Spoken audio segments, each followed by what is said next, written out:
You have more control over your life than you give yourself credit for, and a lot more than you think. A lot of people, they say things like, I can't control myself, or if this would happen, then I don't think I could control myself. Or they just want to blame other people for the things in their lives. They think they have no control, and to an extent we really don't, ultimately, but we have more control than we think. In fact, we have the power to actually master our emotions. What do I mean by that? Well, I want to give you a quick tip here, because if you watched any of my videos, if you follow what I do, you know I'm a huge fan of a guy named Viktor Frankl. Viktor Frankl was he was a prisoner of war in the Nazi prison camps during World War II. He was an Austrian Jew. Him and his family were taken. Most of his family was murdered in those horrible places, but he survived. And he was a doctor. He was a psychologist, a psychiatrist, and he said something very interesting. He has a book called Man's Search for Meaning, which is absolutely incredible. And one of the things he said, you know, between stimulus and response, there's a space. And therein lies our freedom and our power. Between stimulus and response. You may have heard me talk about this before, but this is just a quick video on it.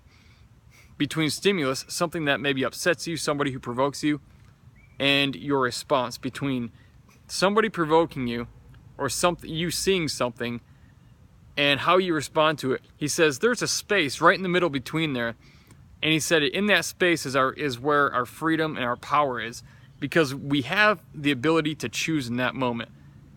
A lot of people, they just jump from the stimulus straight to the response because they're used to it, or they have a habit of responding a certain way. If somebody looks at them wrong, they want to fight. If somebody pushes them, hey, you can fight back if you want. Absolutely, I'm for that. But maybe it didn't need to go there. I don't know. You know, it's just, somebody could cut you off in traffic and you immediately jump back in front of them and cut them off. You're not even thinking. If something like that happens, you're not using that space in the middle that we all have. In fact, I was driving back from a men's conference in Birmingham, Alabama this past week, and there was a guy who was just a total nut, driving a Dodge pickup truck. And he was just weaving in and out of traffic, cutting people off. It was an I-20 coming through Louisiana, and he was even riding people's bumpers. And there were a couple cars that went after him eventually. I saw it happen. I think he was being pursued. The guy was kind of a nutcase. But how we respond to what happens to us is entirely up to us. See, a lot of people, they'll make a decision. They'll jump, again, straight from the stimulus into a response without even really thinking about it.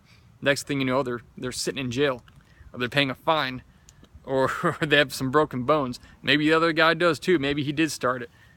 But is it really worth it? I don't know. It just depends. This isn't a video about fighting. I'm all about self-defense, and nobody's ever questioned that, I don't think. But, we do have the choice to choose. We have the power to choose.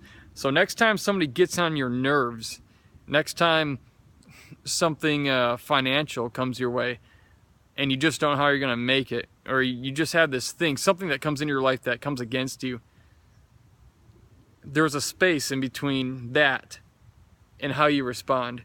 Maybe it's your kids. I know for me, I have 2 little kids. Man, they test me sometimes. Sometimes if my little girl's screaming high-pitched, running through the house, I just want to stand up and yell, just be quiet, stop. And I've done that a few times and scared her, and I don't like doing that. I don't want to be. I think maybe there's a better way I can do it. I'm not saying I was wrong for doing it, but there might be a better way, because I don't want to scare my daughter. She's 4. She's little, and I love her. So, but in between that stimulus of her running through the house screaming, and my auto response of wanting, my supposed auto response of wanting to jump up and yell back, there's a space. I have the power and the freedom to choose that. And so do you. Alright, so I don't know what it is in your life, but I want you to know today you have complete control over your life. You have complete control over the circumstances, how you respond to the circumstances. You can't control the circumstances, you can't control other people, you can't change them or make decisions for them. But you can choose exactly how you respond to them. In fact, something Viktor Frankl, I think I read it, I think it was his book.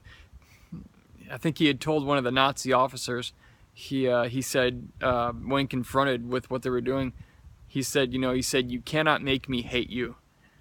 They had a lot of control over them in those prison camps. And even Viktor Frankl even said something even also great. He said the last of the human freedoms is to choose one's attitude. This is coming from a man who is separated from his family by death. The Nazis murdered his family, and even this guy coming through it comes out of it and humbly says the last of the human freedoms is to choose one's attitude. And he chose a great attitude after coming out of that awful place. And he went on to live a very successful, very meaningful, and very productive life. I don't know if I'd believe it so much if I didn't know the source of the quote. I don't know if I would entirely buy into it if I didn't know his backstory of what he's been through, because our stories have incredible power. So between stimulus and response, there's a space. Between the person who cuts you off, between the screaming kids, and your reaction to those screaming kids or to the person who cuts you off, just remember there's a space. And you have the power and the freedom in that moment to make a decision to choose to react in one way or to react in another.